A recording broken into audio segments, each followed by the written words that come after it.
Welcome back to सुबह की सोच। अब हम बात करेंगे बड़ी ईद करीब आते ही घर में कुर्बानी, गोश्त के पकवान और बारबेक्यू की तैयारियां शुरू हो जाती हैं। कोई फ्रीज़र भरने में मसरूफ़ हो जाते हैं तो कोई दावतों और लजीज खानों के प्लान्स बनाते हैं। लेकिन ईद की खुशियों के साथ साथ ये जानना भी ज़रूरी है कि कुर्बानी के गोश्त को महफूज कैसे रखा जाए, इसे पकाने का दुरुस्त तरीका क्या है, ज़्यादा गोश्त खाने से सेहत पर क्या असरात पड़ सकते हैं। और आज हम बात करेंगे कि कुर्बानी के गोश्त की स्टोरेज, कुकिंग हाइजीन, हैवी जो मेटल पॉइजनिंग जैसे आम मसाइल हैं, इनके साथ ही जानेंगे कि गोश्त को कितने अरसे तक महफूज रखा जा सकता है और किन बीमारियों के मरीजों को एहतियात करनी चाहिए और ईद के दिनों में सेहतमंद रहने के लिए किन बातों का ख्याल रखना चाहिए। बिल्कुल जी, इन्हीं सारी चीज़ों पर बात करेंगे क्योंकि आज लास्ट डे है, चांद रात भी है, लोग अभी भी बकरे लेने गए हुए होंगे या फिर रात को भी लेकर आएंगे। रात तक सिलसिला जारी रहेगा। हाँ, मैंने तो ये देखा है कि ईद वाले दिन भी बहुत सारे लोग जो है वो लेकर सस्ता मिलेगा। सस्ता मिलता है तो ईद वाले दिन भी लेकर आते हैं। तो ये तमाम तर चीज़ें हैं जिन पर बात करना अब जरूरी है और इसी पर बात करने के लिए इन स्टूडियो हमें ज्वाइन कर चुकी हैं डॉक्टर रूबिया साहिबा। Thank you so much rubia for your time. कैसी हैं आप? बहुत अच्छी, थैंक यू सो मच। आप लंदन से, कैसा रहा आपका टूर? अल्लाह का शुक्र जी, थैंक यू। सही, सबसे पहले जिस तरह से हसनैन ने बात की कि हमें किस तरह से, सबसे पहले मैं चाहती हूँ कि हम गोश्त की बात करें, कितने अरसे तक हम इसको फ्रीज करके रख सकते हैं? तो the first we'll start with the fact कि आप खा कब सकते हैं, क्योंकि लोगों को बड़ा ज्यादा मिसकंसेप्शन होता है कि कुर्बानी का गोश्त फ्रेश खाया जाए तो बेस्ट रहता है। वी डोंट रियलाइज कि उसको टेंडराइज होने में तो मिनिमम 24 घंटे लगते हैं। अब 24 घंटे तो हर कोई नहीं वेट करेगा, तो आपके व्यूअर्स ने टीवी बंद कर देना है, तो वो तो मैं नहीं कहूँगी, लेकिन 4 to 5 आवर्स एटलीस्ट एहतियात करें, बिकॉज उसमें ये होता है कि जानवर में कुछ केमिकल चेंजेस आती हैं, मसल स्टिफ हो जाते हैं, तो ना वो गोश्त टेस्टी होता है, ना वो गोश्त चूबल होता है, वो बहुत सख्त होता है और उसके जो एंजाइम्स होते हैं वो खतरनाक भी हो सकते हैं। उसके बाद वो टेंडराइज होना शुरू होता है। अच्छा, सबसे मजे की बात बताती हूँ गजल, इज सो फनी, मैंने ये सारी प्रिपरेशन की, मतलब पढ़ा इधर उधर से, डिफरेंट इस्तांबुल की वेबसाइट थी एक और स्लॉटर हाउस यूके, इस तरह की बहुत सी जगहों से पढ़ा। तो बाद में मुझे ख्याल आया कि ये वो बातें जो नानियां दादियां घर के बड़े आपको सारे उम्र सिखाते और बताते रहते हैं। असल में हम लोग जो है ज्यादा टाइम जो जिंदगी का नौकरी की वजह से बाहर रहे, तो हम लोग की वो शायद ट्रेनिंग नहीं हुई, तो मेरे लिए सारी इन्फॉर्मेशन ब्रांड न्यू थी।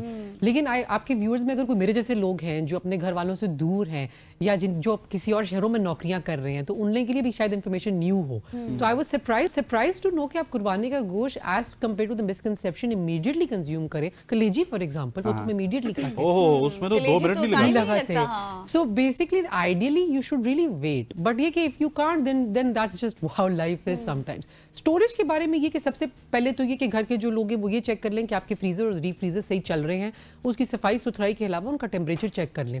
आजकल के मॉडर्न फ्रिज और फ्रीजर्स में जो है टेम्परेचर आता है, if you're freezing at -8 degrees for example, वो तो सिर्फ 3 से 4 दिन या हफ्ता रह सकता है। हम तो वो 2-2, 3-3 महीने गुजार देते हैं, क्योंकि for it to survive 3 months you need a deep freezer जिसका टेम्परेचर -18 से नीचे होता है, सो काफी सिग्निफिकेंटली लो टेम्परेचर जिनका होता है। तो अगर आपके घर में डीप फ्रीजर्स हैं, उनको खाली करें, उनको तैयार करें, गेट रेडी, क्योंकि आपको ये स्टोरेज 3 महीने के लिए सिर्फ उसी में की जा सकती है। और ये डॉक्टर साहब मुझे ये बताइएगा कि बाज़ लोग तो पूरे अगले 6 महीने भी वही खाते हैं और वो -8 वाली बात ही करते हैं, वो फ्रीजर डीप फ्रीजर कहाँ से लाएंगे? सो वो जो पूरे 6-6 महीने चलता है, तो उसमें बीमारी का कितना ज्यादा एलिमेंट होता है, ये तो बताइए जरा। फर्स्ट ऑफ ऑल, आप डीफ्रॉस्ट करके दोबारा फ्रीज नहीं कर सकते, तो ये बहुत बहुत बड़ी इंपॉर्टेंट नहीं, हमारा ये होता है ना कि इस तरह शॉपर निकाला, उसमें से निकाला, वापस शॉपर डाल दिया, ये मतलब आम रूटीन में होता है हमारे घरों में। वो आप बिल्कुल नहीं कर सकते, because once you defrost your meat, उसमें ऑलरेडी सारे बैक्टीरिया वायरसेस सब अब जान में आ गए हैं। सब ने कहा कि बस that's it, now it's time to wake up. अब आपने उसे दोबारा फ्रीज कर दिया, they are still there and a lot of the viruses can survive in sub zero temperatures, तो वो तो रहेंगे उसी के अंदर, वो सारी डैमेज सारा प्रोसेस करते रहेंगे, फिर आप बाहर निकालेंगे, खाएंगे। अल्लाह की कुदरत ऐसी है कि हमारे यहाँ जो हम पकाते भी तो बहुत भून के, तो वो उसकी वजह से आई थिंक हम बच जाते हैं। और बहुत सारे लोगों की ये भी बात होती है कि कुर्बानी का गोश्त है, इसमें तो ऐसा कुछ नहीं होगा, हम तो खा सकते हैं। वो नहीं, ये तो बड़ी अच्छी बात कर दी गजल ने कि लोग सारा साल वेट करते हैं कि यार हम तो वैसे तो ये मोटा गोश्त खा नहीं सकते, तो कुर्बानी का है ना, कोई मसला नहीं, अल्लाह भी कहता है खाओ। वो खाई जाते हैं, उसके बाद पता चलता है कि डॉक्टर रूबिया के पास जा रहे हैं, फलां डॉक्टर के पास जा रहे हैं। प्रॉब्लम्स आर वेरी कॉम्प्लेक्स, क्योंकि होता ये कि आप नॉर्मली जैसे हफ्ते में एक दिन खाएंगे रेड मीट, अब आप खा रहे हैं रोजाना, almost every day red meat खा रहे हैं। अब as a result of that आपकी किडनीज के प्रॉब्लम है, तो वो फिर एक नया इशू शुरू हो जाएगा। किडनीज के पेशेंट जो जिनको सीकेडी, क्रॉनिक किडनी डिसऑर्डर्स है, they can have meat and proteins, लेकिन स्मॉल मिकदार में, छोटी मिकदार में, क्वांटिटी में। अगर आप डायलिसिस पे नहीं है, हाँ अगर आप डायलिसिस पे, तो फिर तो आपका बड़ा स्ट्रिक्ट प्रोटीन इनटेक है जो आपका कंसल्टेंट आपको बता के घर भेजता है, और वो कैलकुलेट करना बहुत जरूरी है। बट हर दफा मुझे खुद इंकशाफ होता है, आपके शो के जरिए मेरी तैयारी ज्यादा हो जाती है। So there is a chemical that is produced by red meat, जो आपके जिस्म के अंदर, जो आपकी blood vessels of your heart है, उसमें प्लाक्स बनाता है और उन प्लाक्स को एक्सेलरेट करता है, यानी कि अगर आपके ऑलरेडी कोलेस्ट्रॉल डिपॉजिट हो रहा है तो ये मीट सिर्फ आपका कोलेस्ट्रॉल नहीं बढ़ा रहा, आपका एग्जिस्टिंग जो प्लाक्स बने हुए हैं उनको भी बढ़ा रहा है। तो मैं तो इस बात को पढ़ के काफी डिप्रेस हो गई थी क्योंकि मुझे तो रेड मीट बहुत पसंद है। अच्छा डॉक्टर रूबिया, अक्सर लोग ये भी कहते हैं कि हम सब्जियों के साथ अगर इस्तेमाल कर लें तो वो हमारी सेहत के लिए बेहतर होगा, तो ये ठीक है? Absolutely, such a beautiful thing you said, क्योंकि ये तो मैं बहुत जरूरी कहने वाली थी। आपकी आयरन की absorption from the meat can not happen without vitamin C. तो यानी कि अगर आप सब्जियां, आप अपना सलाद, आप थोड़ा सा नींबू छिड़क ले अपने सलाद के ऊपर, वो लेंगे तो आपकी वो जो गोश्त की भी जो बेसिक न्यूट्रिएंट्स हैं वो आपको तभी अच्छे मिलेंगे। तो ये बहुत जरूरी है कि उसको बैलेंस आउट करें। पानी का ग्लास पी लें, एक ग्लास पहले पी लें, एक ग्लास दौरान खाने की पी लें, ताकि ठूस ठूस के ओवर स्टफ ना करें अपने आप को ईद वाले दिनों में।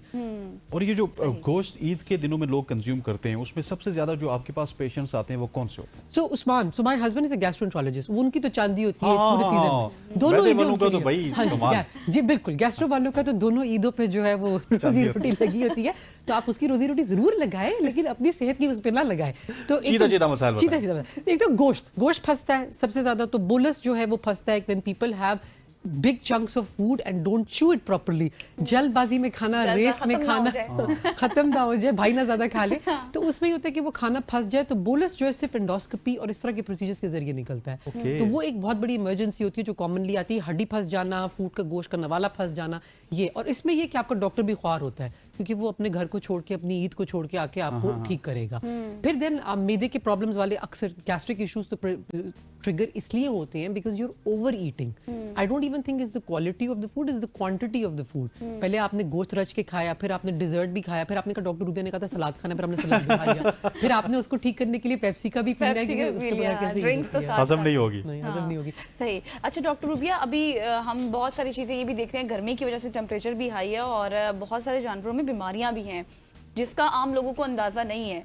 तो मैं ये चाह रही थी कि आप लोगों को ये भी बताएं कि किस तरह के मसाले इस्तेमाल करने चाहिए अपने खानों में, ज़्यादा, कम या नॉर्मल, ताकि सेहत ज़्यादा ख़राब ना हो। So, फर्स्ट ऑफ ऑल ये कि हमारे यहाँ अनफॉर्चुनेटली बहुत ज़्यादा चेक एंड बैलेंस नहीं है एनिमल की हेल्थ के बारे में। बिल्कुल। हमारे एनिमल्स को बहुत ज़्यादा दवाइयाँ दी जाती हैं और मैं आजकल बहुत ज़्यादा रिसर्च कर रही थी इसके बारे में कि जो हमारी एंटीबायोटिक रेजिस्टेंस हो रही है, बहुत से लोग तो बशऊर आ गया, नहीं खाते एंटीबायोटिक्स, लेकिन रेजिस्टेंस फिर भी बढ़ रही है। द रीजन इज बिकॉज हमारे जानवरों में भी एंटीबायोटिक्स बहुत दी जाती हैं, तो वो हमारी पोल्ट्री में ज़्यादा होता है बट बड़े गोश्त में भी हमेशा रिस्क होता है।